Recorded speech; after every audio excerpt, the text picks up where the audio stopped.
Either the 25th Amendment, resignation, or impeachment. There is strong support in the Congress for impeaching the president a second time. This president is guilty of inciting insurrection. He has to pay a price for that. Pelosi speaking on CBS's 60 Minutes. Fox's David Spunt reports House Democrats are expected to introduce an article of impeachment against the president as early as Monday. Lawmakers on both sides are looking at a potential impeachment with President Trump, who's actually been inside the White House all weekend, but we haven't heard from him because he hasn't been tweeting. That was his primary way to communicate since 2009. A Twitter spokesperson said that those tweets incited violence. But as you mentioned, he has some bigger things staring him in the face, including impeachment. He could potentially be the first president in United States history to be impeached twice. This is if the House goes through with it, and it would be in two separate Congresses. Now, Democrats have one article of impeachment called incitement of insurrection based on what happened Wednesday in and outside of the U.S. Capitol. And the PGA of America has voted to leave Trump National Golf Club for its PGA Championship event next year. The CEO, the board, and its officers began discussing the move after the riots at the nation's capital Wednesday. The board voted Sunday night. Still to be determined is where the PGA Championship will be played next year. Meanwhile, Twitter permanently shutting down President Trump's account. We are hearing from plenty of lawmakers as they are praising social media companies for disabling the president's accounts, while others fear that this is going to set a bad precedent and leads to more censorship down the road. President Trump's Twitter account disabled Friday night. The company says it took action to prevent the risk of future incitement of violence. Facebook, Instagram, Snapchat also doing the same thing over similar concerns. Fox's Mark Meredith. America is listening to...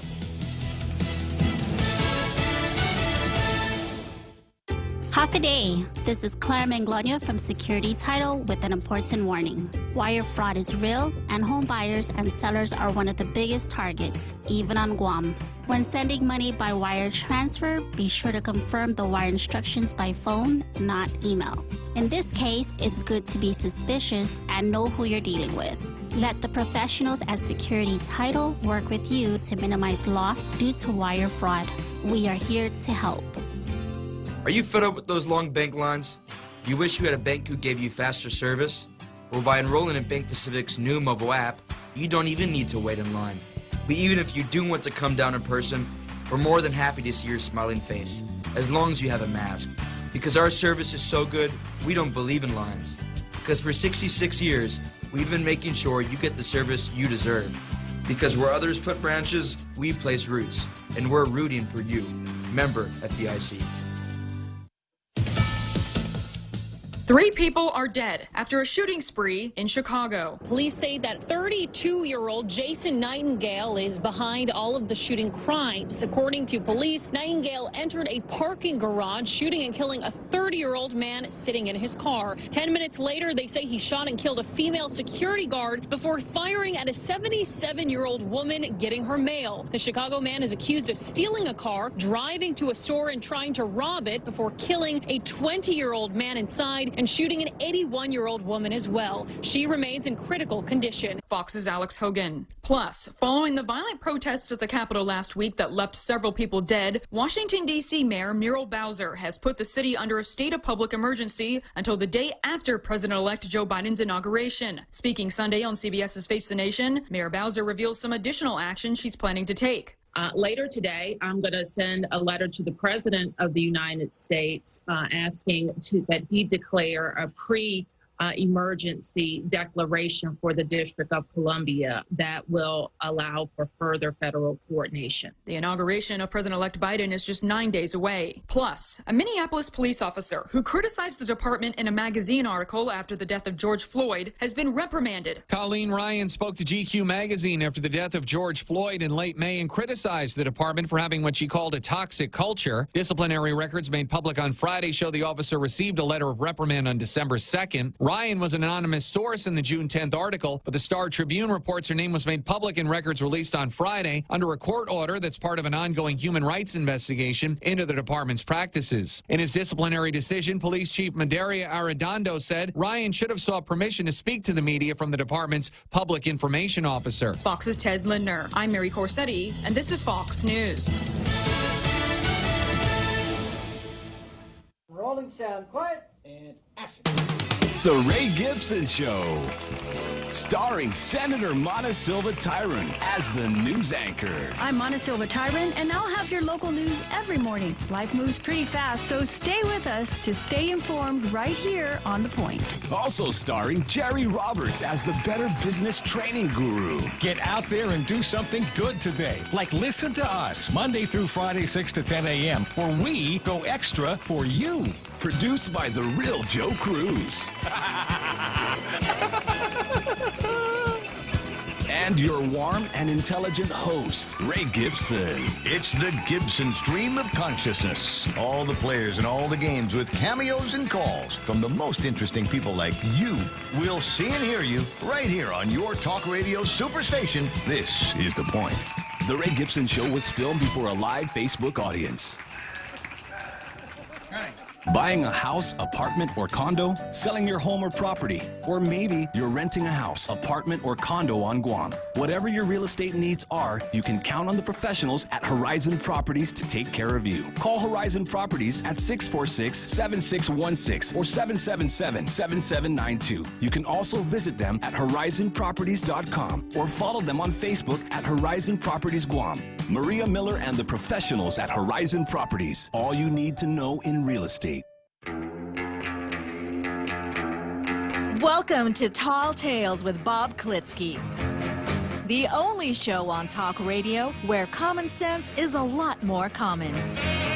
Phone lines are now open at 888-TALK. That's 888-8255. And now, The Point proudly brings you Tall Tales with Senator Bob Klitzkie. A well-regulated militia being necessary to the security of a free state, the right of the people to keep and bear arms shall not be infringed. I'm going to tell that to Joe Biden the next time I see him. Probably won't be seeing him very much, though, as I don't spend a whole lot of time in basements. Here's a note that ran in the Epoch Times. Headline, Biden says he will defeat the NRA while in office. President-elect Joe Biden on January 8 promised to defeat the National Rifle Association while he's in office. Biden's Twitter account was responding to former Representative Gabby Giffords of Arizona, who was among 14 people wounded in a shooting rampage by Jaron Lee Logner in Tucson in 2011. 6 people died in the attack. Giffords had recounted how her life and community changed forever. But the attack did not break me or the people I represented in Congress. We came back together, turned pain into purpose, and found hope in each other, she wrote, adding that she continues to work to achieve a safer America. Biden responded saying, your perseverance and immeasurable courage continue to inspire me and millions of others. What was your name again? I pledge to continue to work with you and with survivors, families, and advocates across the country to defeat the NRA and end our epidemic of gun violence. The NRA, that's of course the National Rifle Association, which has more than 5 million members, seeks to protect and educate people about their Second Amendment rights, just like Tall Tales. While the association didn't immediately respond to a request for comment on Biden's post, its lobbying arm recently published an article that said Biden would begin a concerted attack on the rights of American gun owners after being inaugurated. We must be ready for the onslaught. The Post reads, adding that a Biden administration, if officials get their way, will ban and confiscate the most commonly owned rifle in the United States and will arbitrarily limit the number of guns that can be bought per month, among other measures. Biden's website says he has a plan to end our gun violence epidemic and boasts that he has taken on the NRA twice and won. referring to his help passing the Brady Handgun Violence Prevention Act in 1993 and in passing a 10-year ban on some weapons and magazines the following year. Quote, as president, Joe Biden will defeat the NRA again.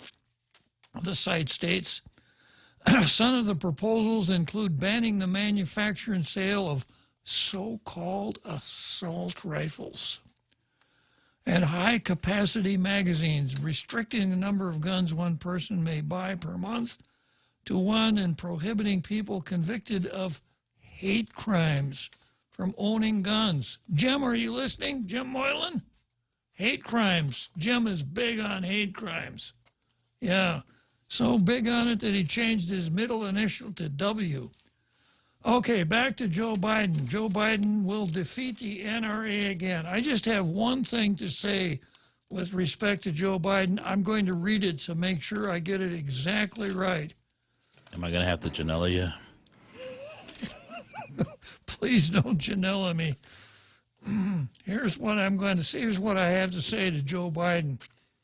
A well-regulated militia being necessary to the security of a free state, the right of the people to keep and bear arms shall not be infringed. I didn't really have to read that.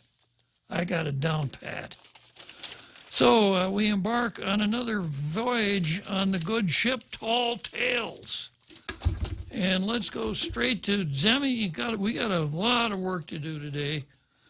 Let's go straight to Zemi Ikotny.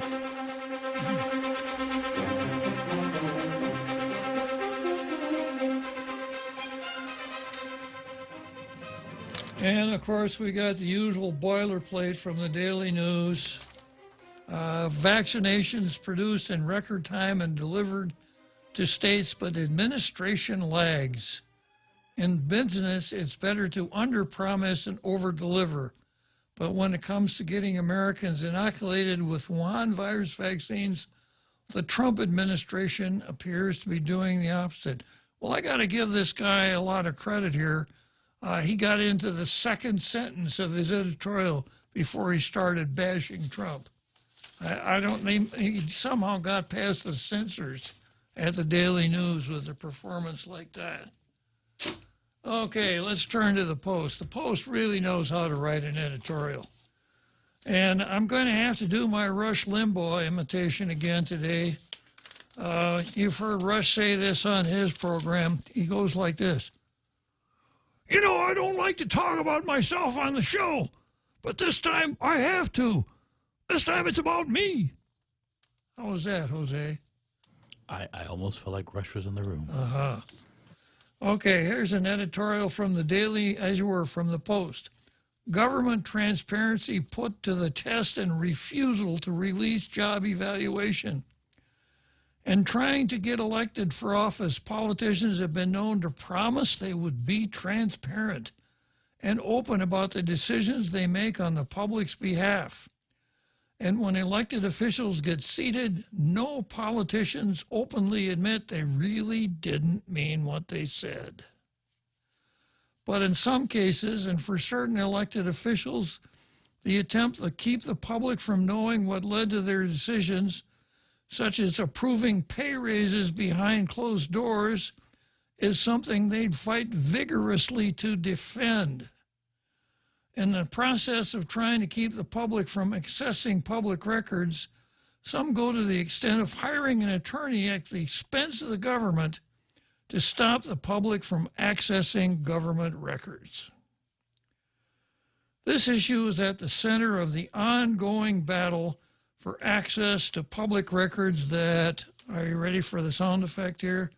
That former Senator Robert Klitzkie, that's not much of a sound effect, Jose.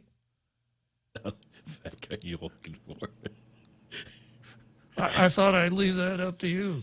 Okay. Yeah. All right. You don't have onward Christian soldiers back there, do you? We could, but then we'd be canceled. Okay. This issue is at the center of the ongoing battle for access to public records that former Senator Robert Klitzkie has been fighting, so far unsuccessfully. It's a test of transparency for certain elected members of the Consolidated Commission on Utilities, which is the governing board for the Guam Power Authority and the Guam Water Works Authority.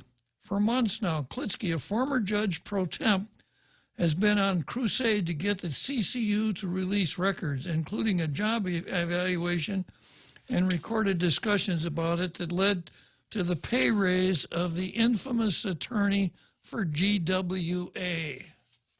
The infamous attorney for GWA. Those were their words. I didn't say that. The CCU had given GWA in-house attorney Kelly Clark a pay adjustment from $115,000 to $140,000 in 2018, but that was subsequently rescinded. That raise was rescinded as part of a broader issue in which raises for several top GWA and GPA managers were deemed illegal because the CCU's decision was made in a confidential meeting instead of in a meeting that was open to the public. At issue in Klitzkie's battle is whether Guam law explicitly forbids the release of in-house attorneys' job evaluation records. GWA's governing board, the CCU, has hired another attorney to essentially tell Klitzkie that Guam law prohibits the release of such information, citing invasion of privacy and potential monetary liability if commissioners make the records accessible to the public. Klitzkie contends Guam law does not prohibit the release of such records. Guam law does give CCU the discretion to release it or not, he adds. What the law doesn't do, according to Klitzkie, is prohibit disclosure. In 5 Guam Annotated Section 10103A, it reads, right of inspection of public documents.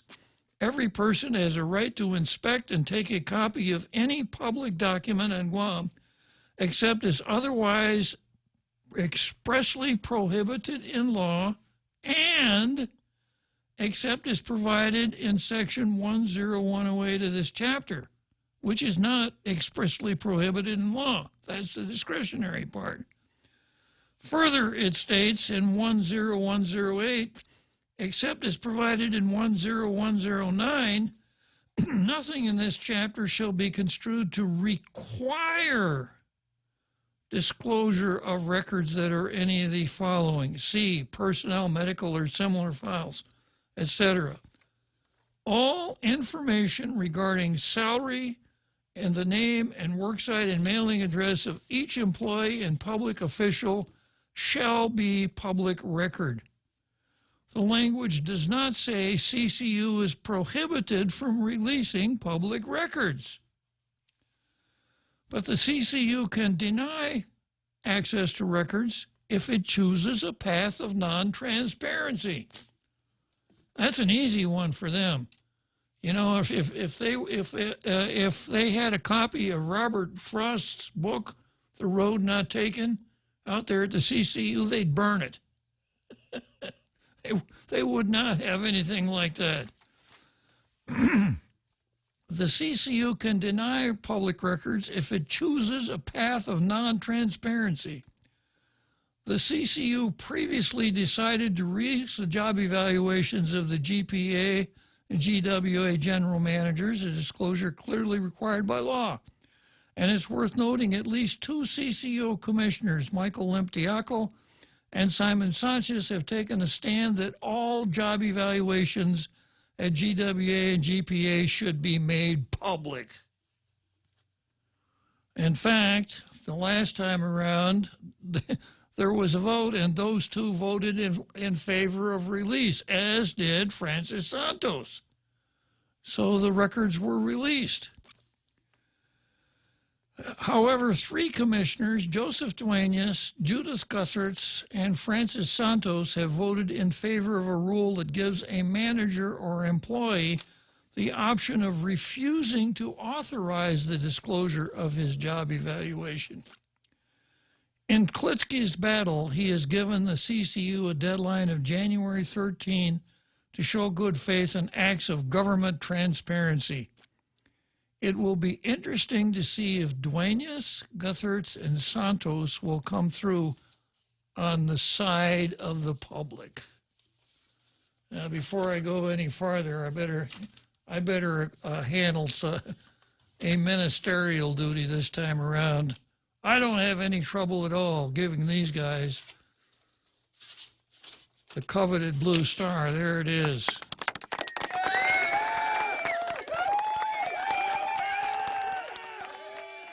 Yeah, and the Post also ran a news story today. And I won't go through the whole thing, but this requires a little bit of explanation and filling in the blanks. Former Senator Bob Klitzkie is doubling down on demands for recent performance evaluations of in-house councils conducted by the CCU. Now, they were done in December, and I wanted to see the evaluations of Clark and Botha, but especially Clark, because I wanted to see how the CCU evaluated their performance during the last period when they created those colossal blunders where they sat in executive sessions illegally, where they got large raises themselves, and they never said, hey, we can't do this. This is against the law.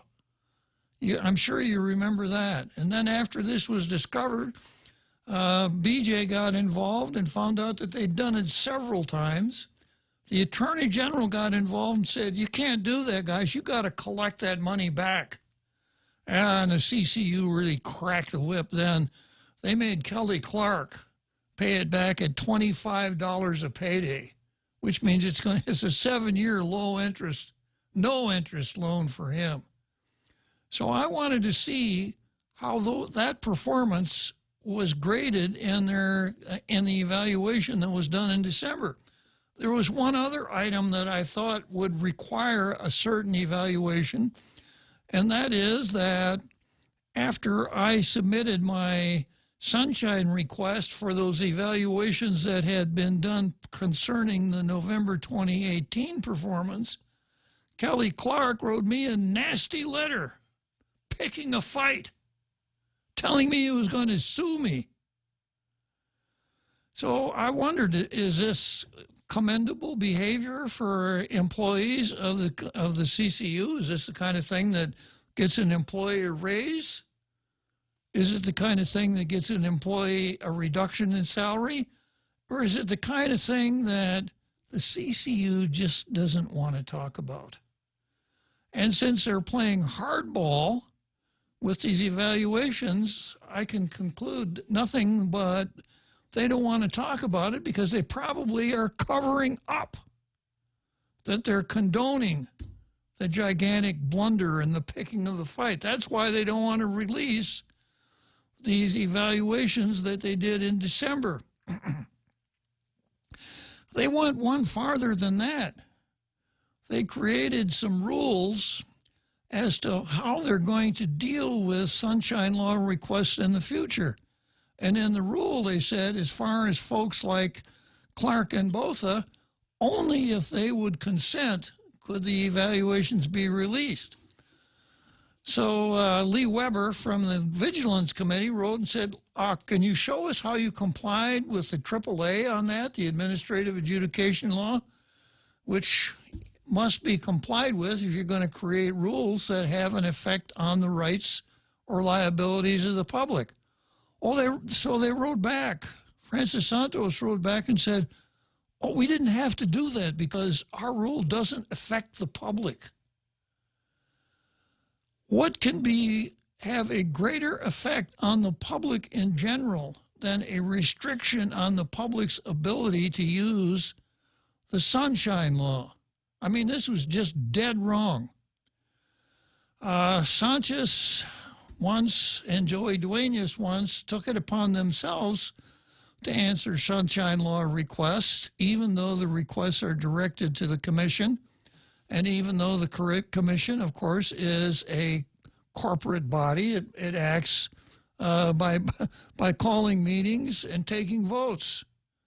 But Joey Duenas and Francis Santos just stepped in and did it themselves. And I've remarked before, with respect to Joey Duenas, if we're going to have just one person make decisions that are arbitrary, capricious, and wrong, we don't need to keep 5 commissioners on the payroll at $1,000 a month each.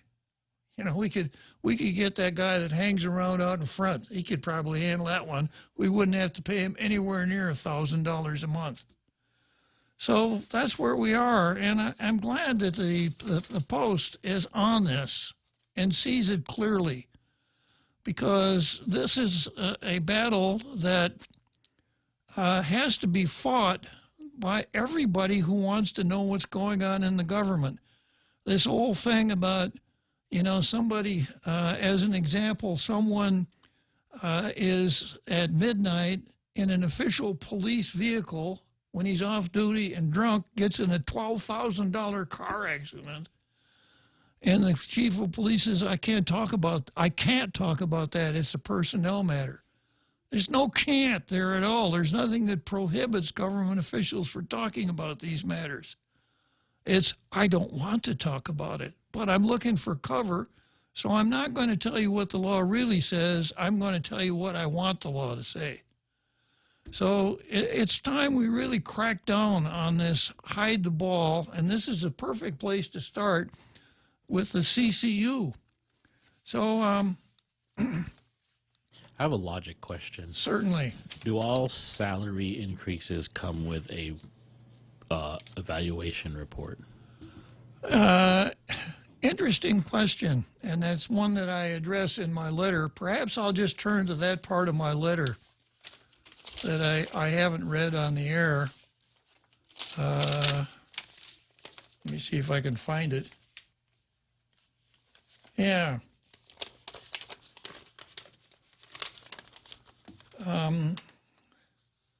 Honorable Commissioners, if the Commission is to maintain its current position as advised by Council, re Sunshine Law demands for performance evaluations, in-service training for each commissioner is suggested.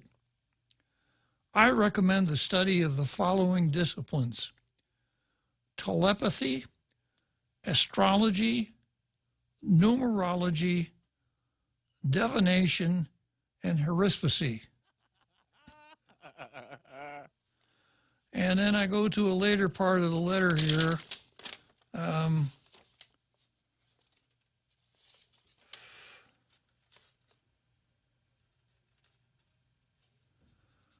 I said there were 4 major points here. Salary increases cannot be, this is according to the advice from counsel, the third lawyer that they brought in to tell me no. And this is what he advised them: salary increases cannot be based on a satisfactory performance evaluation. Cannot. Yeah. And this is the explanation.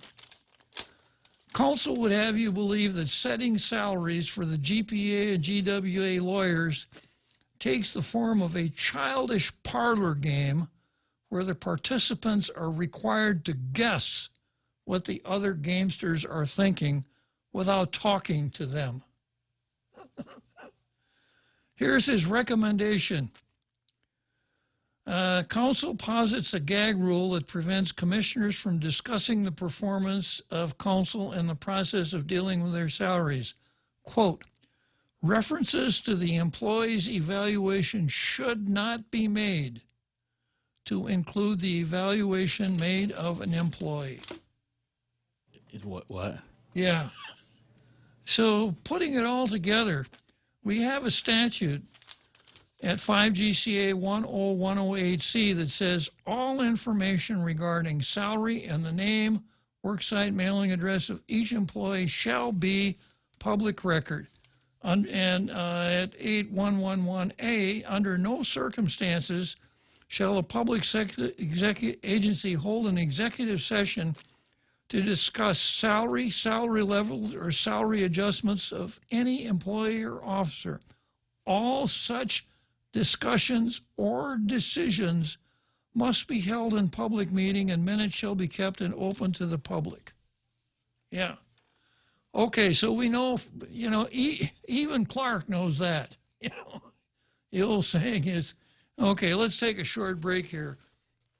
The Extra Point with Jerry Roberts of Guam Training. Hi, I'm Jerry Roberts, and every day on The Ray Gibson Show, I get to comment on the incredibly diverse, fun, challenging, sometimes frustrating, often exciting, but always interesting world of work. I hope you'll be there with us. You can find daily transcripts of The Extra Point at guamtraining.com. Tune in every weekday morning at 7:20 for The Extra Point with Jerry Roberts, brought to you by Guahan Insurance Services and First Hawaiian Bank on 93.3 The Point. You've heard of double mile credit card rewards? You can forget all about that. At First Hawaiian Bank, we're stepping it up. Not one, not two, not three, not even 4 times. You guessed it. First Hawaiian Bank is giving you 5 times the miles. Use your First Hawaiian Bank credit card and get rewarded 5 miles for every dollar spent with qualifying purchases at grocery stores. Plus 20,000 bonus miles. Learn more at any First Hawaiian Bank branch or go to FHB.com to apply today. First Hawaiian Bank. Equal housing lender, member FDIC.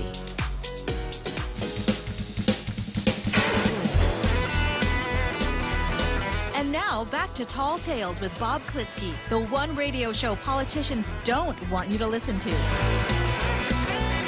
Call now, 888-TALK. That's 888-8255. Okay, so this is what the lawyer that they brought in to tell me, the third lawyer has told the commission. We all know that matters dealing with salary. In fact, the statute says all such discussions or decisions must be held in public. So they can't discuss salary in executive session. They've got to do that in open session. And according to the lawyer, they can't do the evaluation in public because it would be a violation of the prohibition that doesn't exist.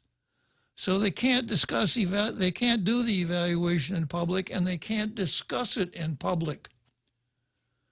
So, and I've got all of this. I did a sunshine law, and I got his notes and everything else, and the whole thing.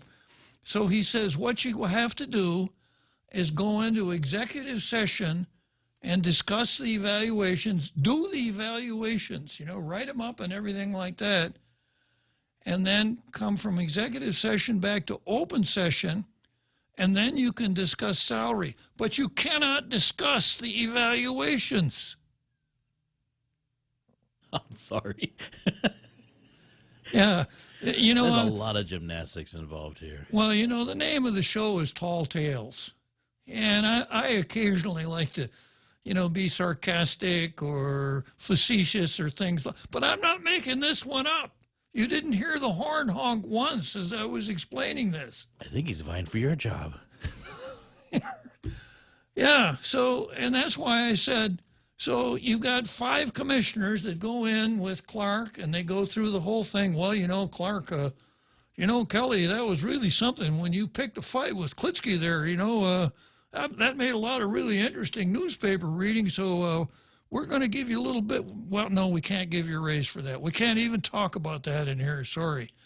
And that blunder you and Botha pulled there back in November of 2018 when you sat in an executive session where we discussed salary and you didn't tell us, hey, guys, don't do that, and got big raises yourself, we're going to give you really high marks on that one.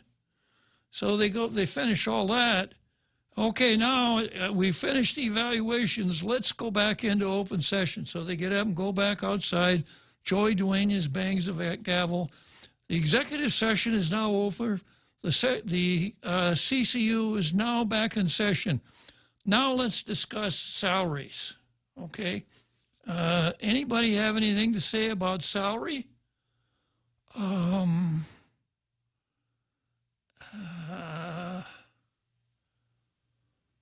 I think we should give this guy a raise, but I can't tell you why. I can tell you why. I think we should give him a raise because I really like the way he combs his hair. Another commissioner says, you know, he brings pugwa to every one of these meetings, and he passes it around. If that doesn't merit a raise, etc. Somebody else says, you know, during the stop! You can't use the word evaluation. We can't talk about that in public.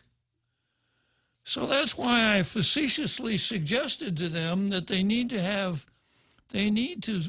do some in-service training for the 5 commissioners in telepathy, communication, mental communication, right? Astrology. Perhaps they could examine the astrology charts of the people that work for them. Numerology. How would that work? Let's see. Well, let's see. Today is the 15th of December. 12 plus 15 is 27.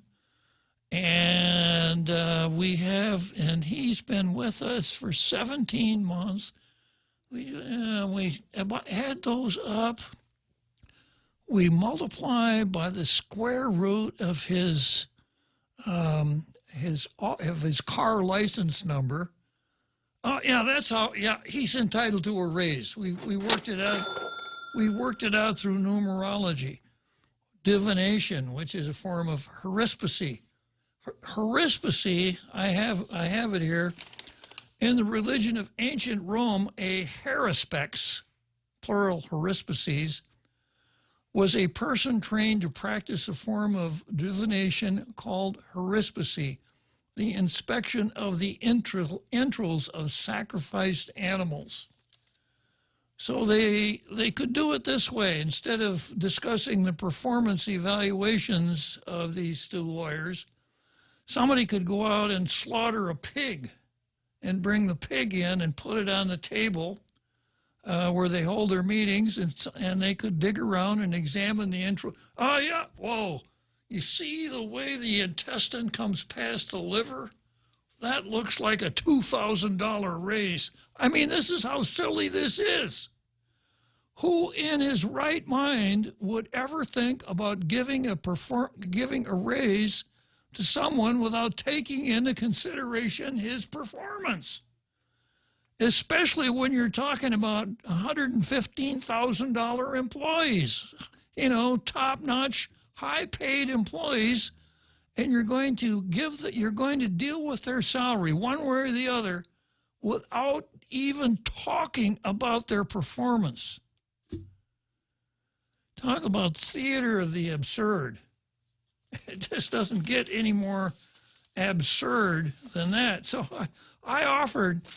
I'm not looking for work. I'm not looking to be their 4th lawyer up there, but this is what I said.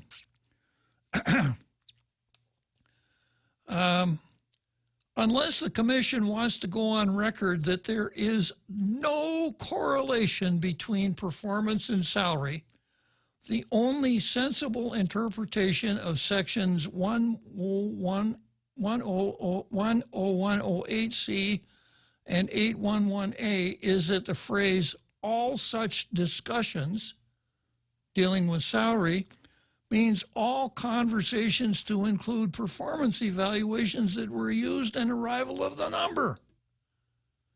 That is not bending the words at all. The word says all such discussions or decisions. Now those 2 words they don't have the same meaning. All such discussions about salary increases or decisions must be made in a public meeting. Yeah. That's pretty clear. It is to me, under no circumstances shall a public agency hold an executive or closed meeting to discuss salaries, salary levels, or salary adjustments of any employee or officer. All such discussions or decisions must be held in a public meeting, etc. So that to me means you evaluate and you decide raise, no raise, whatever. But they don't want to do that. They're locked into this silly situation where they want us to be assured that there's no correlation between performance and salary. So if they decided to give Clark another increase up to $140,000 from $115,000, and some reporter sticks a microphone in Joey's face and said, "Why did you do that, Joey?" "Oh, I can't talk about it. I can't talk about that. You want to ask me anything? You want to ask me about water rates or something like that? But I can't talk about how we give raises around here because our council says, you see this thing that looks like a mask? It's actually a gag. We have a gag rule here, and there's some things that we absolutely cannot talk about.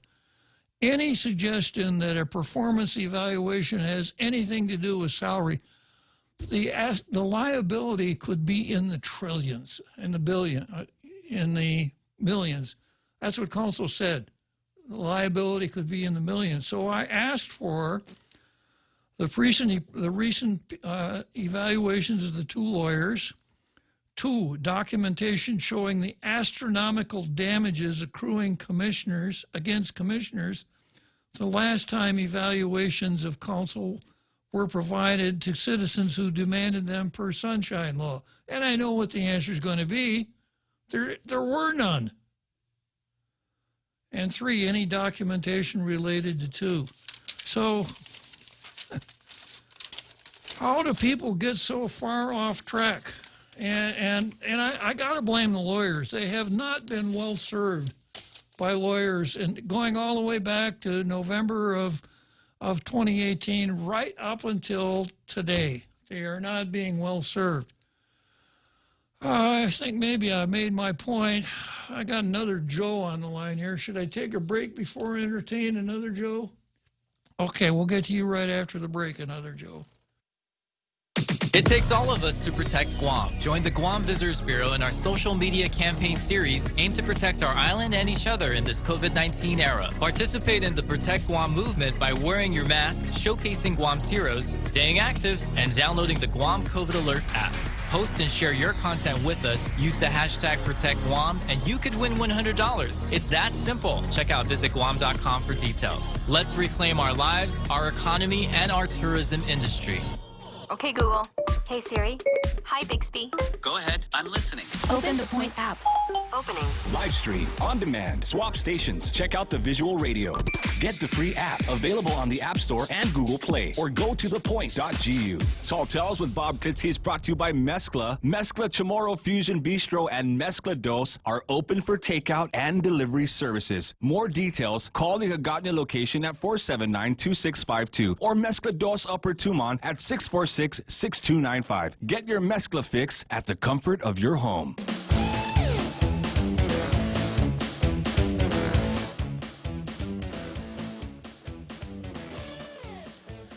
Okay, so here we are, back again, Tall Tales. Another Joe said that he would like to talk about the CCU.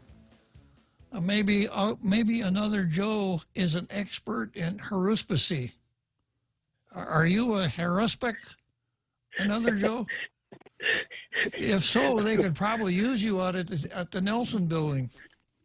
Okay, Bob, I'll tell you what, it's unfortunate for these commission members. Was it the board commission members? By the timing of this occurred, because with all of everyone, most of the island on lockdown, this is the one of the few entertainment opportunities to address the issue of their tall tales, so to speak. But you're talking about all sorts of was it divination, or I think you forgot the possibility that it's possible that they were attempting to consult the oracle with medical marijuana, or sorry, recreational marijuana. Uh-huh. But maybe perhaps in their eagerness to have recreational marijuana, they forgot the sacrificial virgin, is it? Like in the movie The 300? I think they might have left that part out. You have to provide a fresh oracles, is it? Yeah. they have to be sacrificial virgins for them to be oracles.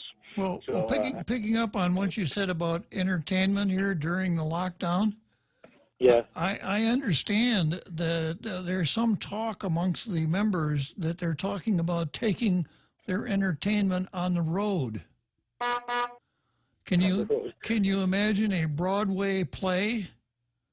You know, they'll take over for Barnum and Bailey. Exactly. the other thing I was gonna say is maybe they forgot, or maybe this might be a mistake in their feng shui. Maybe they were sitting in the wrong position at the table, right?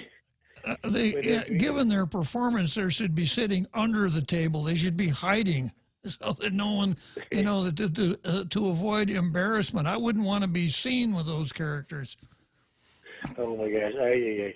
So I think it's important that we don't forget in the start of the 2022 campaign that the question is, there's a few questions to pose. I think, do we want this commission, the board commission, to be transparent or not? And let's hear the explanation of the board members themselves, the ones who don't want to, more transparency, and they give it as an option for the manager or for the individual, whether or not they want the information released. I think it's only fair to hear their side of it. It should be a very interesting explanation about. I don't know that other get much traction, but it's definitely going to be interesting and entertaining to listen to. What do you think? Yeah, I guess so. Another Joe. So I don't want to forget about I think that it's important to address that if this was the private sector, it might be a little bit more difficult to get this sort of information. But this is the public sector, so we have courses of action. We have venues to take, right, with free information. Is that fair to say, Kabab? Can you imagine in the private sector? Can you imagine a couple of friends that are not in this, that don't work for, they have their own companies, and they're just having a chit chat about how they run their companies, and one of them says, "You got a general manager over there. Did you ever give him a raise?" "Yeah, I gave him a raise last week." "How's he doing on the job?" "Oh, I don't know. I don't know. I don't know if he's any good or not. I can't take that in. I wanted to give him a raise, but I certainly don't want to base his salary on his performance. That would not be fair." I don't think that would happen. I don't think that would happen. It's an irony because on the one hand, it would not happen because it's the bottom line, right? On the other hand, to get that sort of information, it would be so much more difficult, perhaps. But anyway, Kabab, it's been very interesting to listen to, and I can't think of anything I'd want to add to that.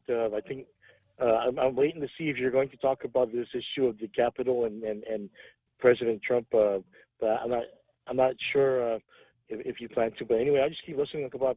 Thanks for your time, and I'll just keep listening. You can't go wrong by just keeping on listening, Another Joe. That's a really good call. Yeah. Okay. So, the word common sense, at the intro to the program, I think the intro says where common sense is a lot more common. And I've always been one to kind of say, I'm not that crazy about common sense. In fact, my own read-in for the program, I say we don't rely that much on common sense here in Tall Tales. Common sense is what tells you that the world is flat, that iron ships could never float, that any object that's heavier than air could never fly. That's common sense. But I got to come back to it here. Would anyone defend as even close to being common sense adjusting a person's salary without taking into consideration his performance? Or even paying somebody to tell us that. Exactly. Yeah, and electing them to do that. And the statute says that these guys, Their salary is set by the CCU, and they serve at the pleasure of the CCU. Yeah, which means if 3 of them wanted Clark gone, he could be gone tomorrow. They wouldn't have to give any reason at all. So there's just no common sense reason for not tying their salary to their evaluation. And we're not strangers to this transaction. Every month, my wife cuts a check to pay our power bill and our water bill. We're ratepayers. So, we're customers of this organization.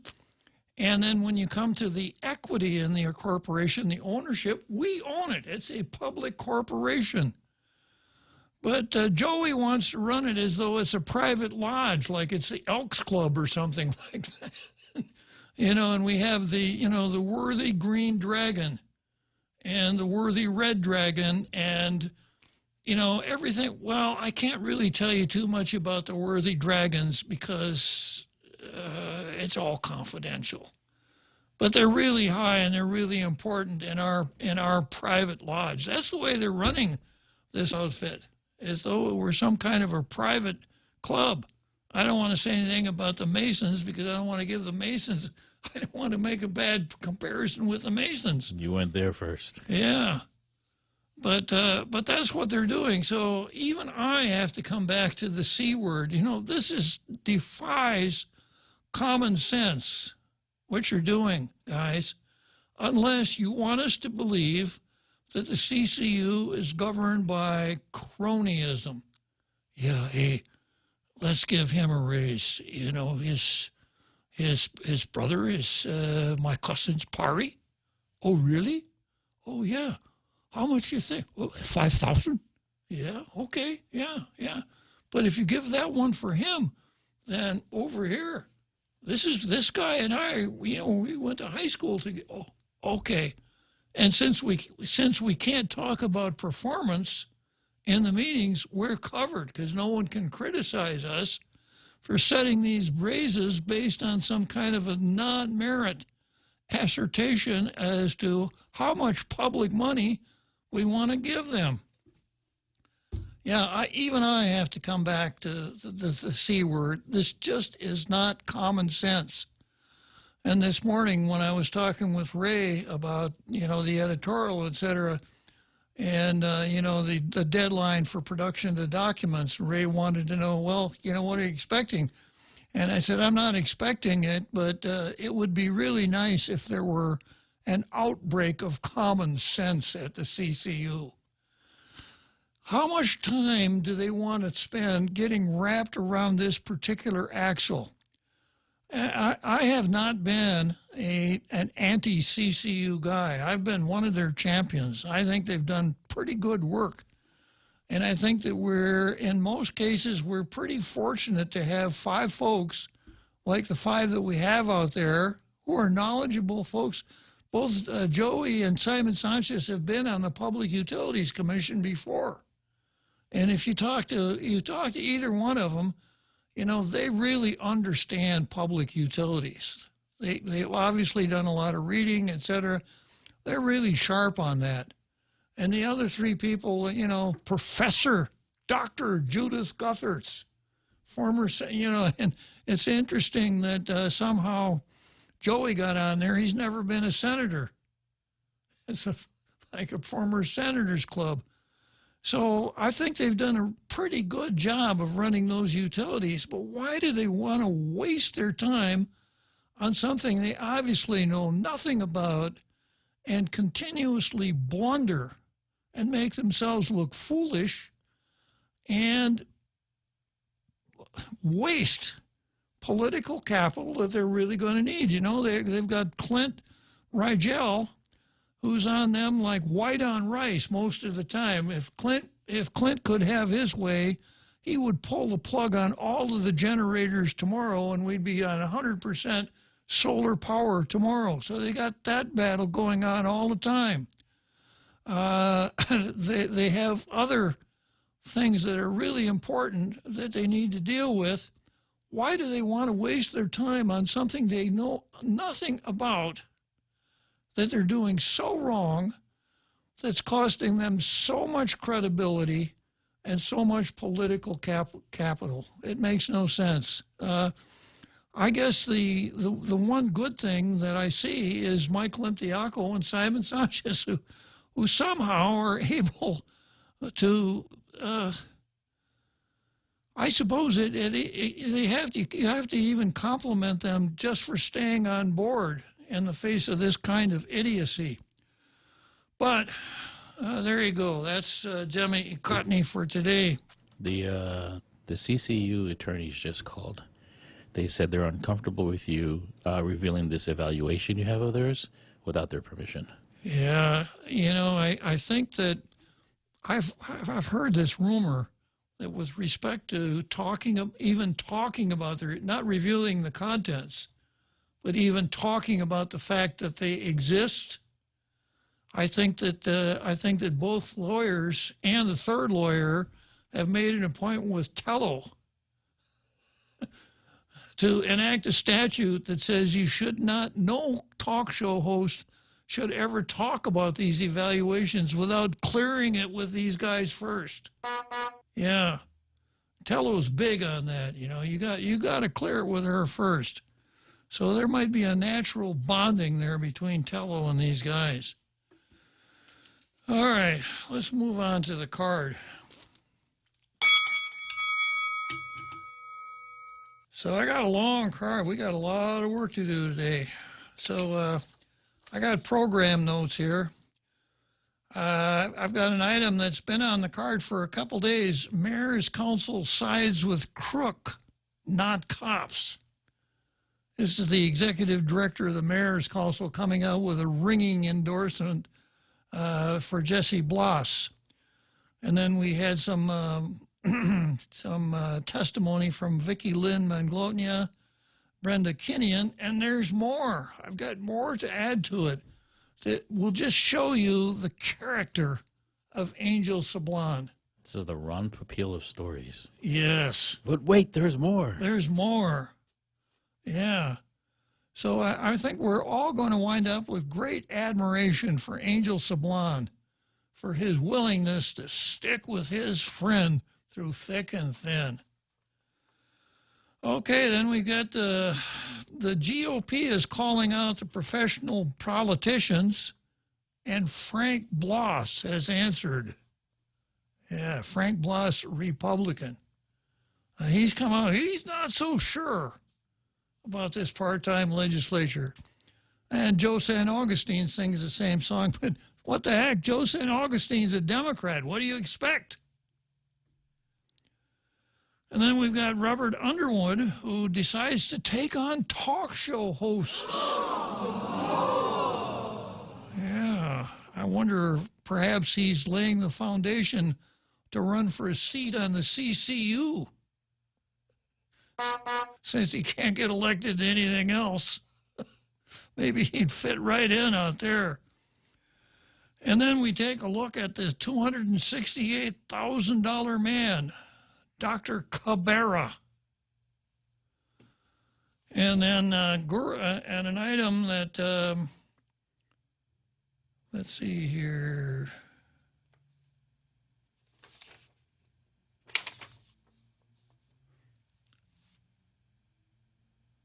Yeah, Gura Commissioners versus Topaznia. I've got Gura Commissioners versus Topaznia on the card. And my comment is Gura Commissioners aren't able to save face for Ray Topaznia. That was a straight line. That was pretty good. Yeah. All right, let's break for that big halftime show.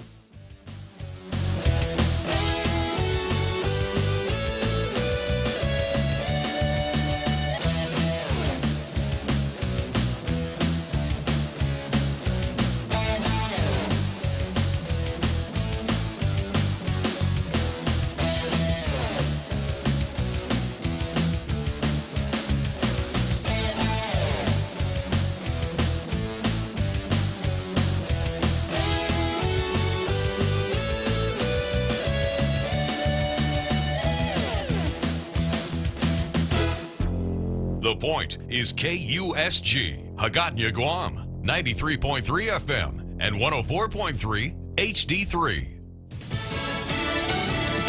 Threats of impeachment continue. I'm Mary Corsetti, Fox News. House Democrats begin to rally together in an effort to get President Trump impeached after the violent protests in Washington on Wednesday. House Democrats are eager to impeach the president for his role in stoking the events that played out at the Capitol last week, but there's talk that there may be a push to wait until after Biden's cabinet is confirmed to fully pursue it. If President Trump is convicted, the Senate could vote to bar him from holding office again, and this is motivating Democrats regardless of the timeline. But Biden doesn't just have his cabinet to worry about. He said at the current rate of vaccine distribution, it would take years, not months, to vaccinate the whole country. And to speed it up, Biden will reverse the Operation Warp Speed policy of holding back vaccine doses for booster shots, that second shot, in order to get more vaccine out now. Fox's Jackie Henry. And some Republicans have already turned their backs on the president. Republican Senator Pat Toomey tells NBC's Meet the Press Sunday the country would be best served if President Trump stepped aside immediately. I think the best way for our country is for the president to resign and go away as soon as possible. I acknowledge that may not be likely, but I think that would be best. Meanwhile, the mayor of Washington, D.C. is asking for more protection for her city ahead of the inauguration on January 20th. Mayor Muriel Bowser says last week's siege of the Capitol building is prompting her to call on the Department of Homeland Security to extend the time and perimeter of special event protection. She added on CBS Face the Nation that devices found at committee headquarters for both political parties leave her with no doubt about what the attack was. The FBI is investigating that, and we should take it very seriously. I think what we have seen is real domestic terrorism in our nation's capital. She believes many who charged the Capitol had some military or police training and knowledge of how to advance on and take over a target. Fox's Grinall Scott. America is listening to Fox.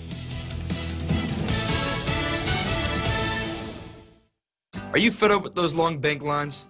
You wish you had a bank who gave you faster service? Well, by enrolling in Bank Pacific's new mobile app, you don't even need to wait in line. But even if you do want to come down in person, we're more than happy to see your smiling face, as long as you have a mask. Because our service is so good, we don't believe in lines. Because for 66 years, we've been making sure you get the service you deserve.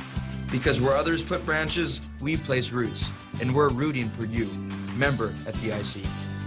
Half a day. This is Claire Manglona from Security Title with an important warning. Wire fraud is real, and home buyers and sellers are one of the biggest targets, even on Guam.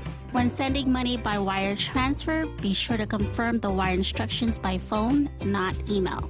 In this case, it's good to be suspicious and know who you're dealing with. Let the professionals at Security Title work with you to minimize loss due to wire fraud. We are here to help.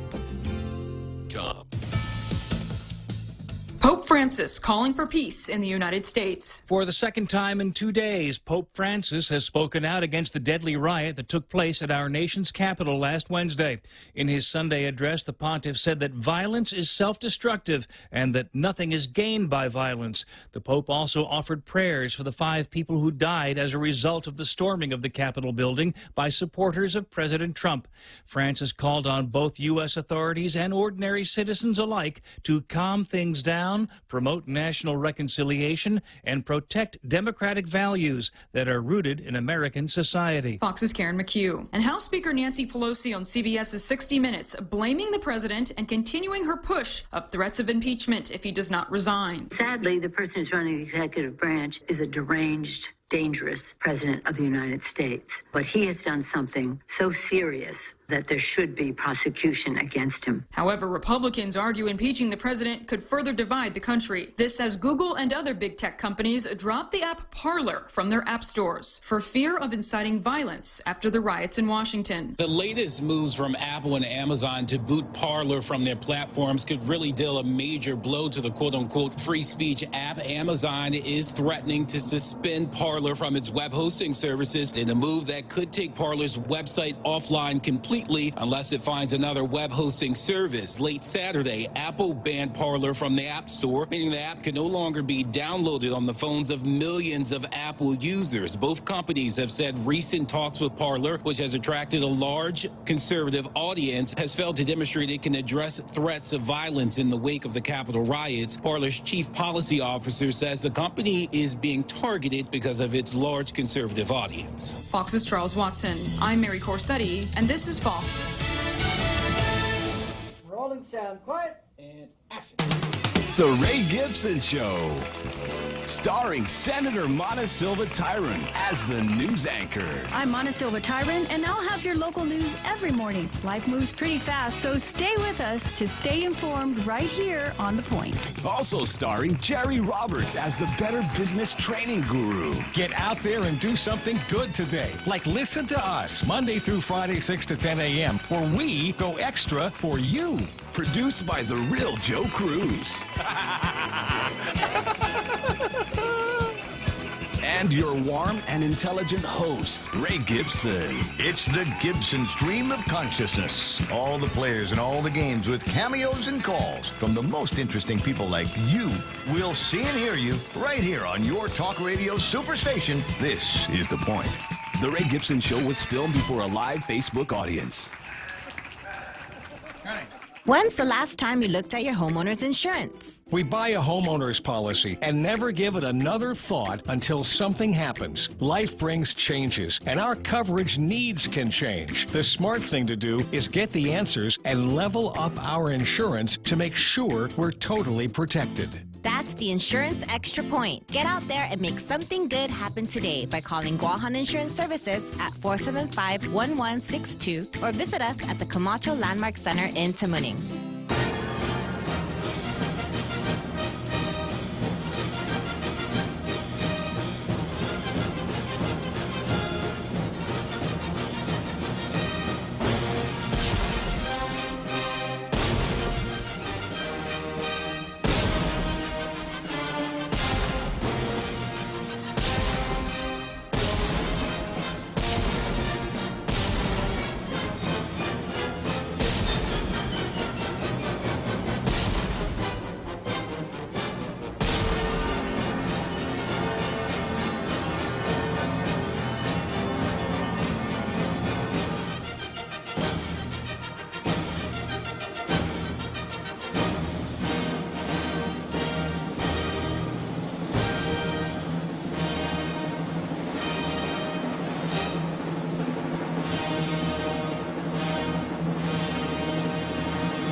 Okay, so here we are, our big halftime show. Again, an amazing success that we're able to put on every afternoon at 1700.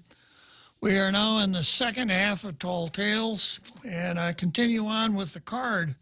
I left off with the program notes for today, announcing that Gura commissioners aren't able to, quote, save face for Ray Topaznia. That's the straight skinny. And in Tall Tales versus Van, I take on an old liberal friend, guy I grew up with. Yeah. Okay. Yeah, a guy I grew up with that I've known since we were probably like 6 or 7 years old. I don't know where he went wrong. He's a liberal. He had a good upbringing, good friends when he was young. I don't know what happened to him, but we kind of use that I kind of use it as a vehicle about what to do with Donald Trump. So it's a dialogue between Van and I. And the next thing is Frank and Carmen Paris versus the CLTC. And I ask, shouldn't the heirs of Frank Paris be singing the Give the Land Back to the Original Owners song? Frank Paris, former Senator Frank Paris, the founder of the company known as Paris Brothers, a very well-known person in this town, gave the land where Guam Memorial is located. It was his, and he gave it to the government to start a hospital. So if it's not going to be used for a hospital, what should we do with it? Should we give it back to the Paris family? And I'll get into this a little bit more, but this whole cultural lease thing, it's kind of like, somebody gave me a baseball glove for Christmas, and I don't play baseball much anymore. But I was gracious. I thanked them for it profusely. I saved the wrapping paper and I wrapped it up and I gave it to the kid that lives next door. He was really grateful for it. Yeah. It's kind of that same thing, you know. The United States heads to Supreme Court with the government of Guam over the dump. Yeah, we finally made it back to the Supreme Court. And then again, Angel Sablon's endorsement of Jesse Bloss is still relevant. And the Dominion, the manufacturer of the voting machines, gives Sidney Powell a chance to prove her claims. A $1.3 trillion chance, billion-dollar chance to prove her claims. And then I've got some things that have been on the card for quite a while. But let's go straight to Underwood versus talk show hosts. This is what he said. Truth is a tough taskmaster. I repeated this over and over as president of the university. I had to tell an academic institution that no clever argument, no emotional outrage, no personal interest should stand in the way of our obligation to search for the truth, unless we're talking about the insular cases and the racist language that Ann Paris Hattori trotted out on the program last week tonight that keeps getting repeated over and over again, which Robert himself repeated over and over again after he knew it was false. But that was then, this is now. Furthermore, the research is merely a step in arriving at the truth. The destination was more important than the journey. Arriving at the truth after observing the facts is a requirement for any democratic system of government. We used to think the threat to democracy would come from failing to accept all to participate. American history is replete with examples of expanding that participation to include women and to remove barriers based on race, property, or tax status. Very interesting sentence. Now, I know what he's talking about when he said remove barriers based on race. That would be the, which amendment was it? 16th Amendment. There was a time when a person had to own property in order to be a voter back in the beginning days of the Republic. But tax status. Now, the only thing that I know of that has a tax dimension to voting is poll tax. And in 1914, as you were 1964, the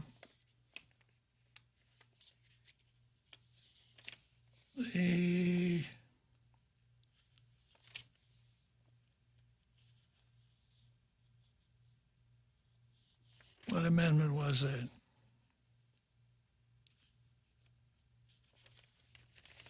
I had it before the show, and now I can't find it. Amendment outlawing poll tax.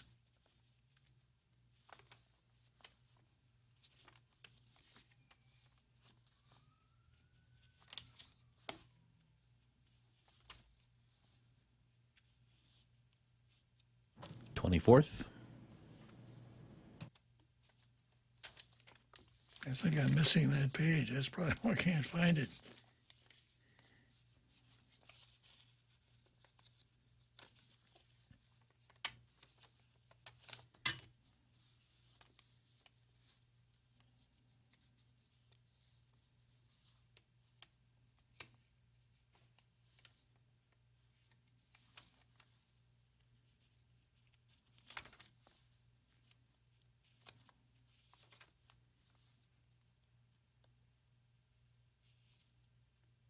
Oh, yeah, 24th. The right of citizens of the United States to vote in any primary or other election shall not be denied or abridged by the United States or any state by reason of failure to pay any poll tax or other tax. That's right. And poll taxes were quite popular up until this amendment passed. And in some cases, they were a major way that states raised revenue. So what it meant was if you wanted to vote, you had to pay this tax. Everybody had to pay the tax. And that was repealed by that amendment. But it wasn't a tax status. It was something that everybody had to pay. So going on with the editorial here, Robert's column. In electing President of the United States, there is still the barrier of territorial participation. On Guam, we are painfully aware that we are not full Americans. And now, this goes back again to truth is a tough taskmaster. We are full Americans here on Guam. We are the same kind of Americans as anywhere else. We don't vote for president not because of the kind of Americans that we are, but because we don't live in one of the 50 states. I don't know how many times that has to be explained to Robert. And then he says, the barrier has yet to be destroyed, and it may never be. That is the truth. Because it's not a barrier, it's the design of the Federal Republic. Then he goes on to talk about seditious acts. Today, arriving at the truth is made more difficult by the seditious acts of President Donald Trump. All right? Now, if you start out by saying truth is a tough taskmaster, it's been the beginning of your column about that, and you got to be really careful about the vocabulary you used. You may not like Donald Trump. You may not like the things that he has done or said, but he has not committed a seditious act. And when you say difficult by the seditious acts of Donald Trump, you just tore your own column apart, Robert. He has not only failed to be responsible, he has decided to enrage his supporters. It's not sedition. Like the leader of a crime mob and a mob in the street, he has decided to misuse facts and lies in pursuit of personal interest. He has made a mockery of his own slogan on law and order and brought about the, quote, American carnage he warned against. He went beyond encouraging protests and it's now part of a seditious mob. Seditious. No matter how, he will try to weasel his way out of it. Trump has demonstrated who he is. This is a moment of truth for the rest of us. Who are we? Are we searching for facts or simply denying them or just slinging labels around in order to make our point? A whole lot of projecting going on. Really. Are we enraging others or encouraging them to arrive at the truth? We have some individual soul searching to do. Do we post irresponsible statements on Facebook aimed at destroying fellow human beings? Probably not on Facebook if you're a conservative. Do we create alternate personalities on Facebook in order to further our alternate facts? Do we applaud these miscreants? Do we lie? Media managers on Guam have a special responsibility. You are not just handmaidens for every outrageous assertion or charge. You are the guardians and not just the practitioners of free speech. In other words, you must control content. That's what Robert is saying. You must edit. And you must decide what gets published and what doesn't. And if it doesn't meet Robert's standards, it shouldn't. And then he goes on, media managers, including talk show personalities. Media managers, including talk show personalities. Now, I don't think I am a talk show host, but I don't think I'm a talk show personality because I'm just too humble for that. You know how proud I am of my humility. Media managers, including talk show personalities and responsible journalists, must take a stand to discourage reckless statements and falsehoods. You don't say. Like sedition. Yeah. On their platforms. You own the platform. Be responsible for it. Do you think it's cute to compare political leaders to ruthless dictators? Right? Yeah, I concur. Yeah, I think it's cute, especially when you do it, Robert. Worse yet, do you really believe that that is a legitimate comparison? Over the past couple of weeks, I have requested a code of ethics from the major news outlets on Guam. I have received replies from 2 of them. Freedom of speech and press requires responsibility. I've seen the Daily News Code of Ethics. They put that out.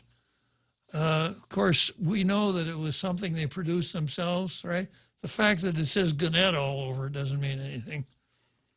And then back to talk show personalities. Talk show personalities who facilitate discussion of public policy must also be responsible for their statements and how they behave.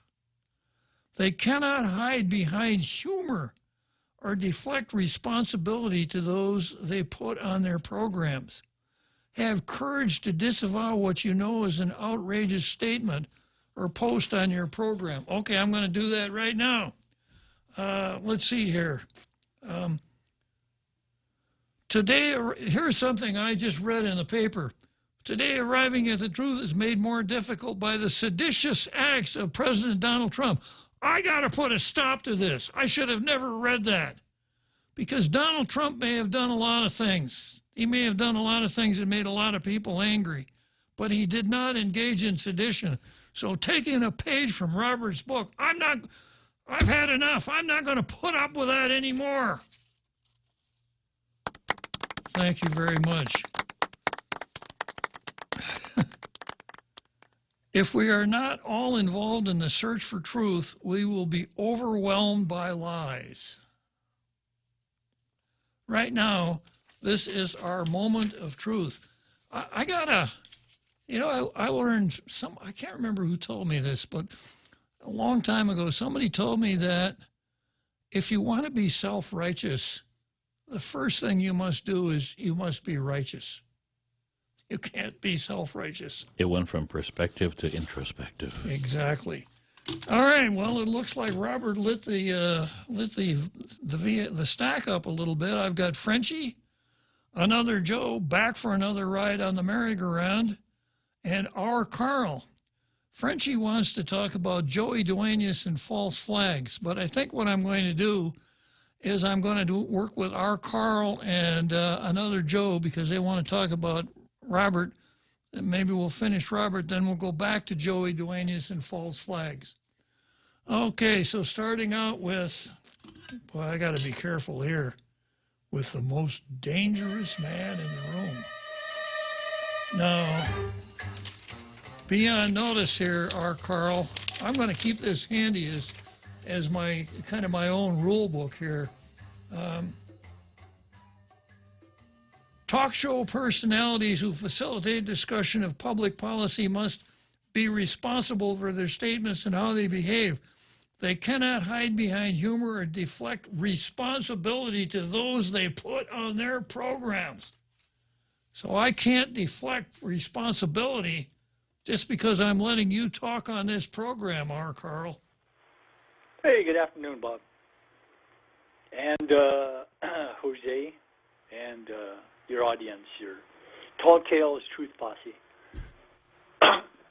Yeah, I just wanted to chime in. I was listening to you reading that column, and the lack of self-awareness on that side is amazing to me.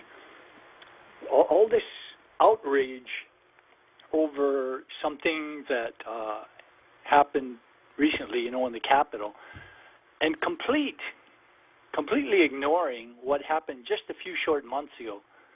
Now, if you do a comparison, a side-by-side comparison between the BLM/Antifa left-wing riots and the Capitol, quote, riot, there's not even any. It's not even close, other than the location. It was in the capital. But the BLM riots lasted 7 months. The Capitol riots lasted several hours at most. The BLM riots were condemned almost exclusively by Republicans. The right-wing protests/riots were condemned by Republicans and Democrats. The BLM riots were encouraged by media and politicians. The Capitol incident was encouraged by fringe political groups. The BLM riots, and in both cases, police force was used. The BLM riots resulted in over 23 people being shot dead. The Capitol riot resulted in one person being shot dead, and that was one of the protesters. And it was a woman. You know, I haven't read about her being armed. I'm not sure why they shot her in the chest. The BLM riots had over 700 officers injured. The Capitol riots had 14 officers injured. The BLM riots had over 150 federal buildings damaged, including, you know, being hurled firebombs at and all kinds of stuff. In the case of what happened in Washington, D.C. recently, it was one federal building, and it was relatively minor damage comparatively to burning buildings down. The BLM riots had hundreds of small businesses destroyed, and what happened in Washington, D.C. recently, not a single small business was destroyed. So the comparison is really, you know, it's breathtaking how there is no seeming awareness of what just happened a few short months ago. We had riots, buildings going up in smoke, being burned to the ground. I like the one from Kenosha that CNN ran, where the announcer is standing with a burning building in the background talking about the mostly peaceful demonstrations. That was classic. Yes. That was pretty rich. And, you know, all this talk about, you know, what is this, the Ministry of Truth, fact checkers. You know, the Ministry of Truth, that term comes from the book 1984. You know, that's supposed to be the government agency that decides what's truth, and everything else that doesn't coincide with their definition of truth gets thrown down the memory hole to disappear forever. But one of the biggest, probably the granddaddy of all hoaxes, as far as these lies that have been spread, has been the Fine People hoax. You know, where Trump said that there were fine people on both sides. And what he was referring to is that there were fine people on both sides of the issue of tearing down the statue of Robert E. Lee. And what the media still, to this day, although this has been debunked hundreds of times, because in the same exact speech, he disavowed Nazis and white supremacists in this very same speech where he used the term fine people. So this has been debunked dozens and dozens and dozens of times, and the media just refuses to let go of it. You know, what they say is that he was referring to the people on the fringe who happened to come to this event and glom onto it in order to stir up some chaos. On one side you had the Nazis, the other side you had the Antifa crowd, maybe some BLM, I don't know. But you know, if we're going to be concerned about spreading lies, this is a classic example of something that is demonstrably a total and complete fabrication, a complete lie. And yet, if you go to Facebook, it is if you try to debunk it, that's branded as a lie.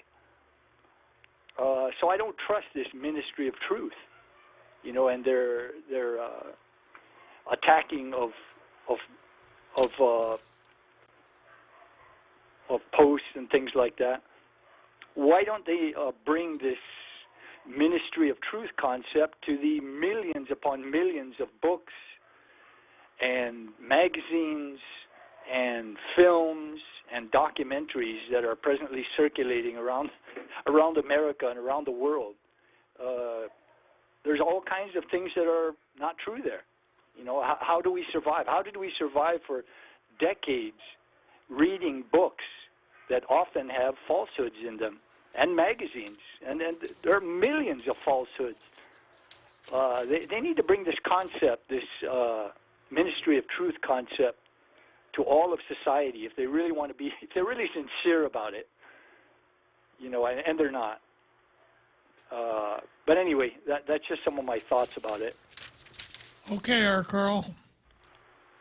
All right, Bob. Thank you for allowing me to comment. I appreciate it. All right. So we're going to break for the seventh inning stretch, and then I'm going to come back and we'll give a listen to another Joe, and then to the main event, Frenchie. The Extra Point with Jerry Roberts of Guam Training. Hi, I'm Jerry Roberts, and every day on The Ray Gibson Show, I get to comment on the incredibly diverse, fun, challenging, sometimes frustrating, often exciting, but always interesting world of work. I hope you'll be there with us. You can find daily transcripts of The Extra Point at guamtraining.com. Tune in every weekday morning at 7:20 for The Extra Point with Jerry Roberts, brought to you by Guahan Insurance Services and First Hawaiian Bank on 93.3 The Point. Mezcla Chamorro Fusion Bistro in Hagåtña and Mezcla Dos Upper Tumon are now open for takeout and delivery services. For more information, call now at 479-2652 or 3 or Mezcla Dos at 646-6295. Mezcla Chamorro Fusion Bistro brings you island hospitality with the true taste of modern Chamorro cuisine at the comfort of your own home. They take your local favorite dishes and serve them with extra flair you will only find at Mezcla. Mezcla, a true taste of Guam.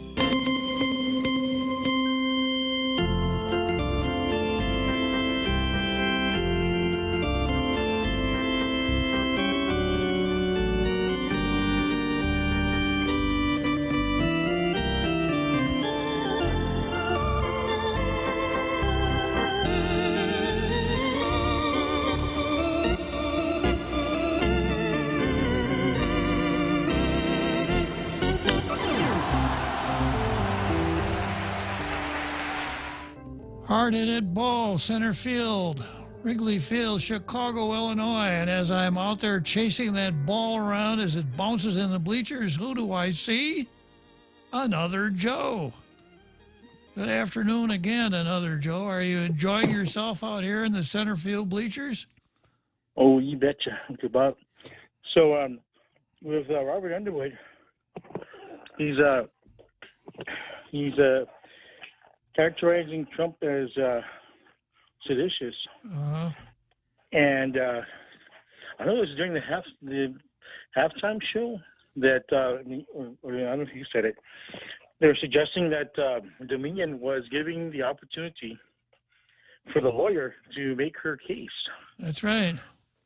And so, I'm just curious, what would happen if she was able to make her case? Does that mean that Donald Trump is still seditious, or he's just attempting to bring up what everyone is concerned about and bring it to our attention? And they're characterizing Donald Trump as fanning of flames. Okay, sure, fair enough. If you want to investigate Trump, you should at least spend some time investigating. I don't know if they can still investigate the statements, or maybe first they have to let the lawyer have her moment in court, so to speak. But I don't know. Everyone's been saying that, that's over with. There's no more the issue of the affidavits are non-issues anymore. I don't know. I think they might get in trouble, right? Because if they're characterized as having told lies, they might get in trouble for telling lies in their statements. Well, they'll certainly be on Robert's bad side, that's for sure. In his crosshairs. So, I think everyone should get their chance to make their case. And, Trump isn't doing anything other than what he said he'd be doing from the start when he was just a candidate. He wants to root out corruption, and he wants to so-called drain the swamp. Of course, he's going to make enemies on both sides because the people on both sides of the aisle, on both political parties, are considered part of the swamp. So, it's just frustrating watching the media being so biased, and if actually, the irony is Dominion coming out and saying that they would give the lawyer lady her opportunity. It was a little bit of a relief, right? And then not due to the media, because that's the whole point. Is the media is supposed to be helping with justice and being fair and balanced, but they're not. So it's a little bit of a relief, and I want to see if she actually gets a chance to make her case and see what the facts are. Well, if she can, it's going to cost her big bucks because she's being sued for libel. Yeah. Mm-hmm. So we need to watch that really carefully. And I can't say it better than the most dangerous man that there's, ironically or not. You better not even try to say it better than the most dangerous man in the room. I wouldn't know. Unless you want to find out what a broken kneecap feels like. But go on. Man, Yeah, there's definitely a double standard between the way that the media supposedly reports their editorials. I don't think you can call it news. Well, what I'm talking about here is Dr.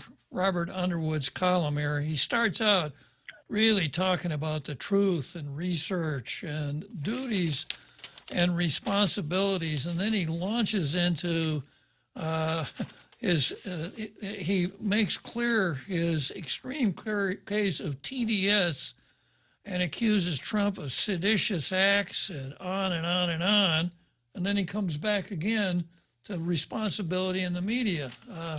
Maybe this contradicts himself. Well, this could have maybe been two columns, because it seems to me that he is a candidate for the award of the "We Become What We Hate" trophy, that he is able to condemn in others exactly what he condones in himself. But anyhow, let me get on to Frenchie here. Okay, another Joe. Okay, but come on, is the statute of limitations out with regards to the affidavits, or is that still within the? Well, as far as Sydney is concerned, the libel usually has a 2-year statute of limitations. So the plaintiff is. So like Hillary Clinton's emails, that's definitely passed. Probably, yeah. Thanks for your time. I appreciate it. Keep listening. All right. So I've got Ron McNinch on the line, and I got Frenchie. Ron wants to talk about siege and differences of opinion, and Frenchie wants to talk about Joey Duenas and false flags. So maybe false flags ties into siege. But I'm going to go to Frenchie, and then after Frenchie, I'll come back to you, Ron.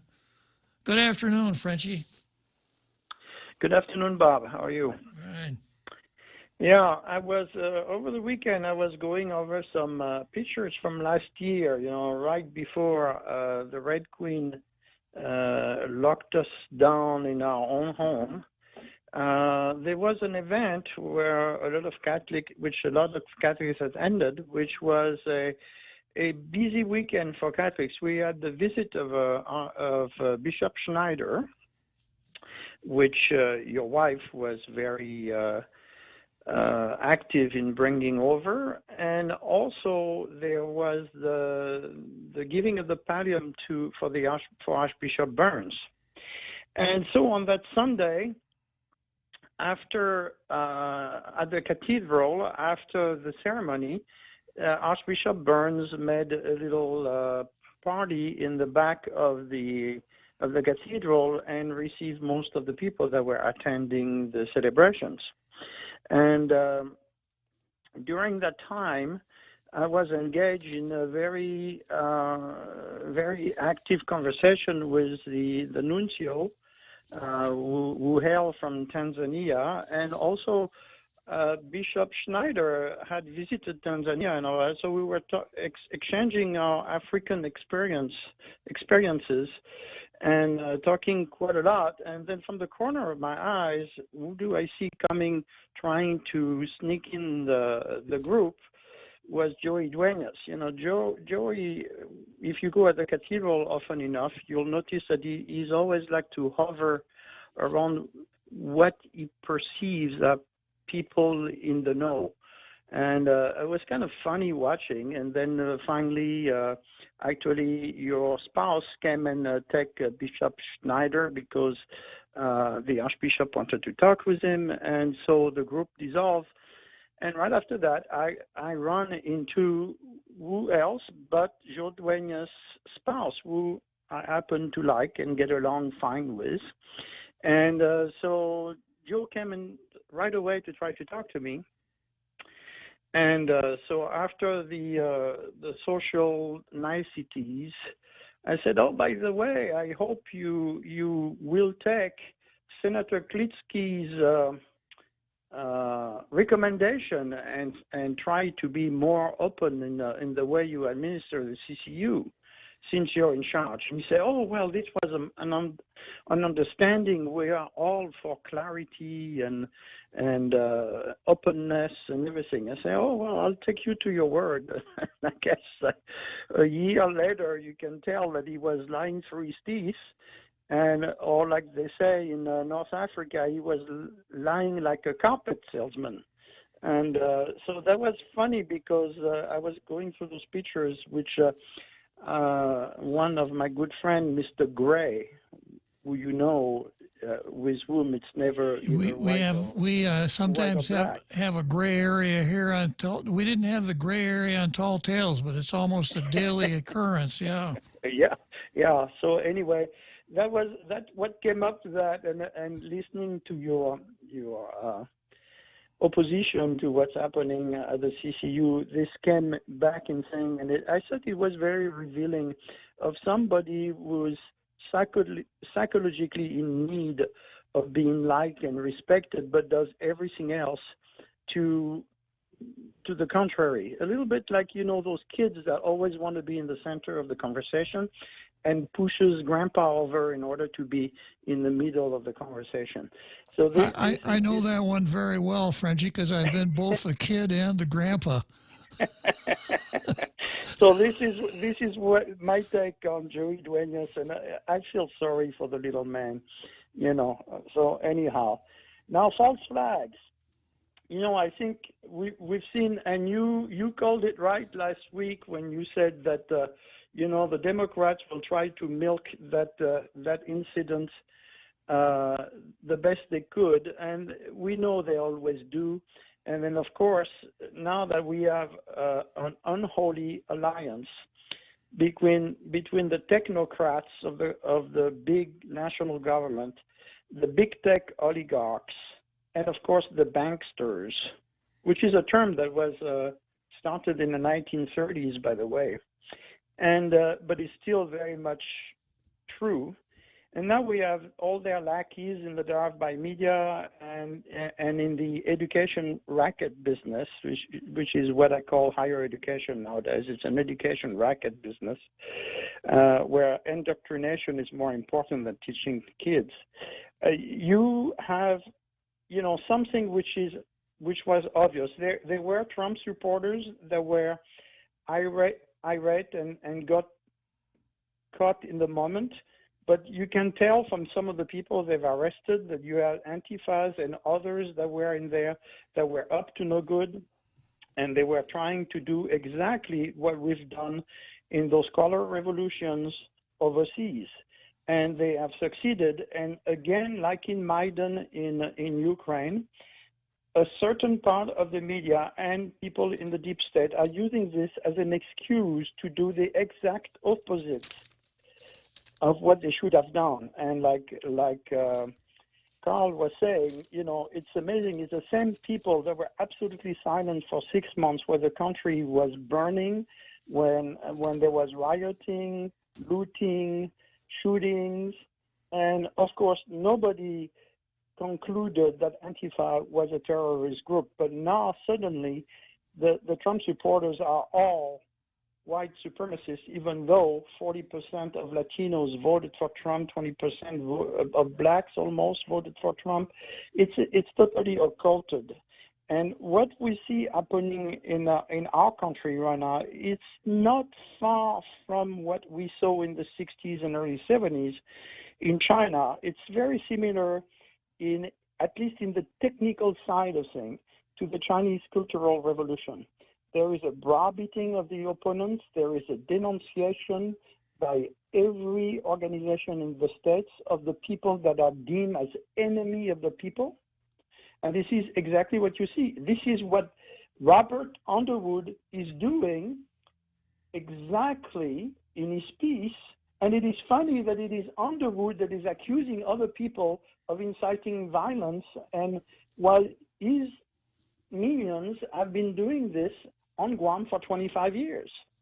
It's mind-boggling. And what we're going, and this is what I was alluding last week, is we are more, there's been a lot of comparison of what's happening to the far-left movement in this country, the comparison with China and Venezuela.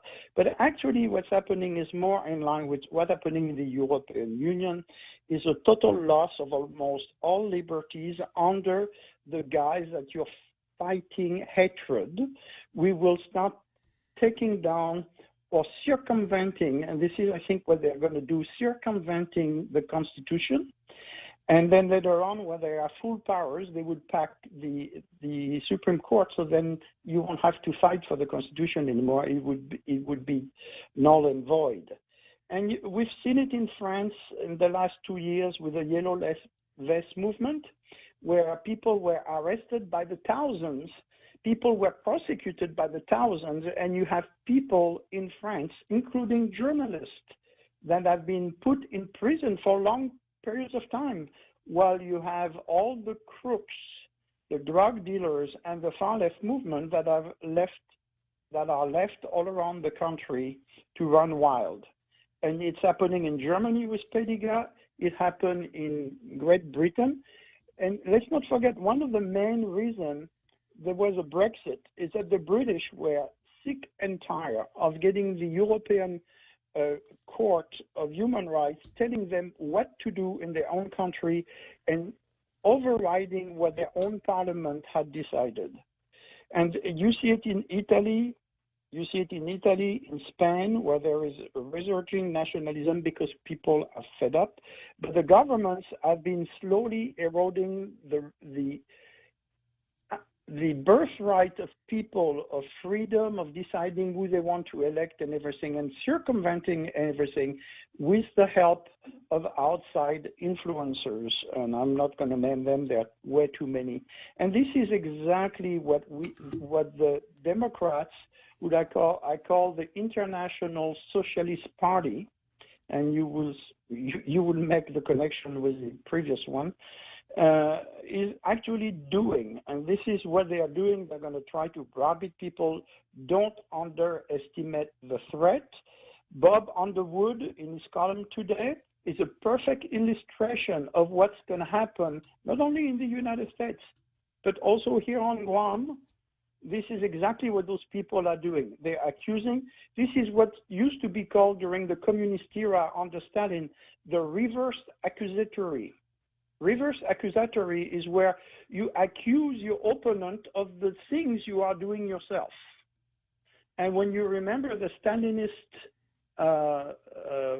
trials where people had been browbeaten and everything, basically they were accusing the opposition of doing exactly what Stalin was doing. And this is where we're going very fast, and this is what the European Union has become. And this is, I think, what this unholy alliance of technocrats, big tech oligarchs, banksters, and their lackeys in the media and the education racket want to bring us. And you will see a few voices that will rise against it, but soon they will be drowned under. Thank God for tall tales, Frenchie. Thank God for tall tales, yes. So I will leave time for Ron to finish and probably disagree with me, but this is, unfortunately, the times are here. And they're pretty saying. I think one of the things, and we've talked about that before, in the fight of good versus evil, is that a lot of people do not recognize that evil exists, and they don't want to believe it. but evil does exist, and we can see it revealing itself through the lies that are being spread. And the lies are reverse accusatory of what other people are doing and accusing your opponents of doing it themselves. And people don't see evil for what it is, but it is there. It is staring at us, and people are putting their head in the sand. We'll keep pointing it out here on Tall Tales, Frenchie. All right. Thank you, Bob, and listening to the rest of the show. Good Bye-bye. talking to you, Frenchie. Yeah, okay, so we're going to head for Churchill Downs in Louisville, Kentucky, where I'm going to rendezvous with Ron McNench, who will probably ride down the home stretch with me.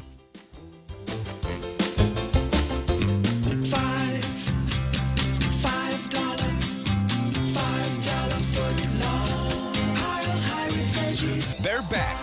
Any footlong is a $5 footlong when you buy one at regular price. At participating locations, Subway, eat fresh. Okay, Google. Hey, Siri. Hi, Bixby. Go ahead. I'm listening. Open the Point app. Opening. Live stream, on demand, swap stations. Check out the visual radio. Get the free app available on the App Store and Google Play, or go to thepoint.gu. Are you fed up with those long bank lines? Do you wish you had a bank who gave you faster service? Well, by enrolling in Bank Pacific's new mobile app, you don't even need to wait in line. But even if you do want to come down in person, we're more than happy to see your smiling face, as long as you have a mask. Because our service is so good, we don't believe in lines. Because for 66 years, we've been making sure you get the service you deserve. Because where others put branches, we place roots. And we're rooting for you. Member FDIC.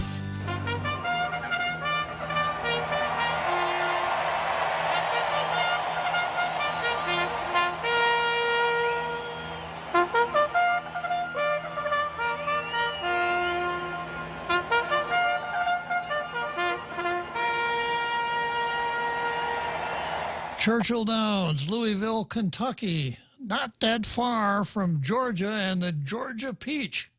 Good afternoon, Ron. Hey, Happy Day, Senator. Happy Day, Guam.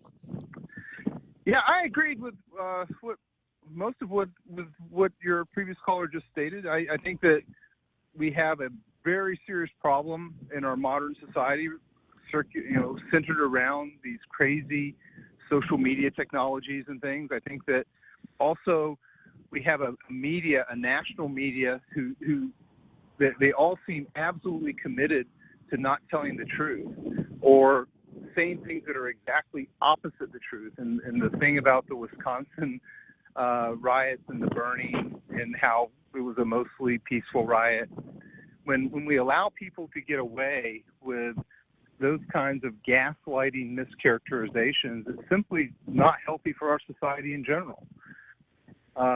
If somebody disagrees, by the way, I know you mentioned something earlier about the truth and stating what the truth is. And the truth sometimes is subject to how a person twists the facts to kind of meet their own goals. So truth isn't always a good measure of things because truth can be relative, it can be misstated, it can be counterfeited. I think in general, as we go along in our lives, if you say something on the radio and I disagree with it, and please correct me if I'm wrong, I'm completely free to call in and counter anything you have to say. It's a marketplace. That is, and the marketplace is, some people will agree with me if we disagree, and some people might disagree with you. I've laid out a hard and fast rule that callers have an absolute right to be wrong. Even after I've given them the straight scoop, they still have a right to be wrong. Certainly, and that's the normal response when we disagree with people. Same thing with somebody writes something in the paper we disagree with. Write your own letter to the editor. Disagree with it. That's the normal social or civic response. But people sometimes who don't have good intentions, that's not what their response is. They simply want to shut down everything. They want to shut down any communication that's contrary to their views quite often. And that's unfortunate, especially in some people will call it the cancel culture. Some people will call it, any number of names. But I believe your caller Frenchie was absolutely right. These are very old games that have been played for many, many years. The only difference is now we have a different kind of set of technologies for people to play those games with, including, the classic for propaganda was radio, not necessarily this talk radio station or others, but radio was traditionally used as propaganda. And the reason is a person could listen to a radio anywhere and not be associated with a crowd in earshot of the voice being spoken. And so actually radio helped to liberate and to modernize our politics because we could hear views without censure from people seeing that we were listening to other voices. It's a really interesting process. But in general, I think that violence in these mob crowds anywhere in the U.S., I don't care what city they're in, is bad. I don't know of any rational person that I've spoken to would believe that violence would be good in anything. And I think that that's a common ground probably most people would agree with.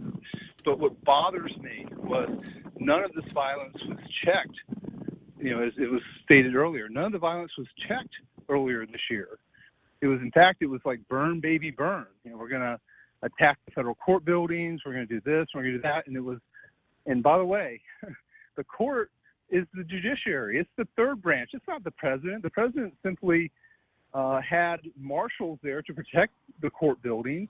And of all places, these people are wanting to burn down the courts in some of these instances. And I have to say, the courts are simply an extension of our Supreme Court. And they're a lot like a direct branch of the federal government in many places, not just centered in a bunch of buildings in a capitol. And I think that we need to decry violence when violence is used. And in these past few months especially, there's been a tolerance of violence by the media, and I just don't understand it. I see what you mean, Ron. Ron, I got a caller here that I want to get in just before closing time, so I appreciate your call. Sir. I love your show. Have a great day, sir. Thank you. So I've got AKA Sam, also known as Sam. So go for it. Hey, Bob. Yeah. All right. Yeah, I'll try and wrap this up real quick. I've had this issue kind of percolating, but I wonder how Ray will touch this with the proverbial 10-foot pole, with how his uncle feels about what's going on with probably his show in particular, not to mention yours and the others. But I know Ray mentions that one of his biggest fears and things he hates the most is bullies, and I can't help but think that his uncle's trying to bully the media. That's an interesting observation. I was, needless to say, if you heard my comments on what Robert said, I was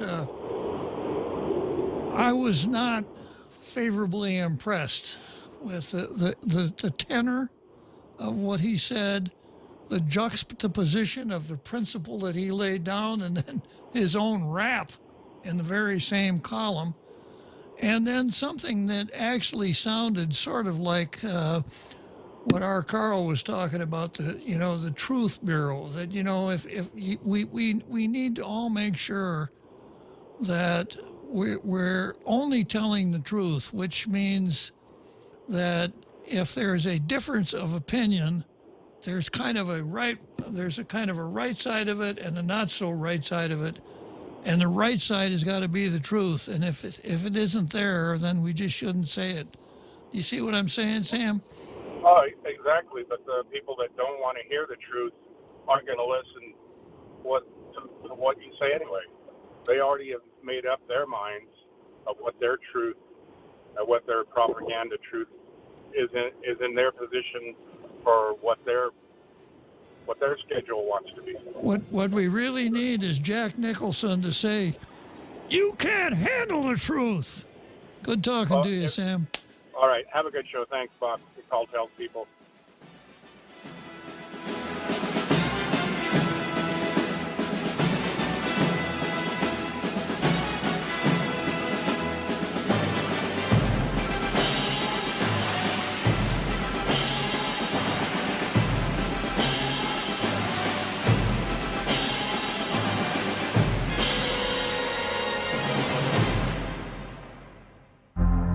The Point is KUSG, Hagåtña, Guam, 93.3 FM and 104.3 HD3.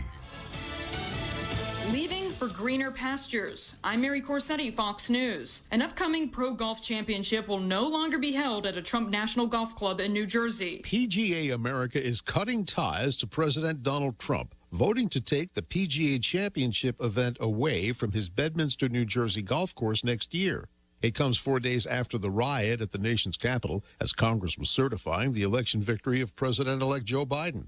Calling it a political situation not of our making, the CEO of PGA of America says their feeling was, given the tragic events of Wednesday, that they could no longer hold it at Bedminster. The damage could have been irreparable, concluding the only real course of action was to leave. Sal Giangrasso, Fox News. And Twitter permanently suspending President Trump's account after violent protests broke out in Washington Wednesday. Florida Republican Senator Marco Rubio joining Fox's Sunday Morning Futures, saying that Democrats are taking this opportunity to work with big tech and attack Americans' First Amendment rights. The left has decided this is an opportunity to destroy the right. So if you ever voted for Donald Trump, you are just as guilty as the people who went into that Capitol. And this is also an opportunity for them to now go and put pressure on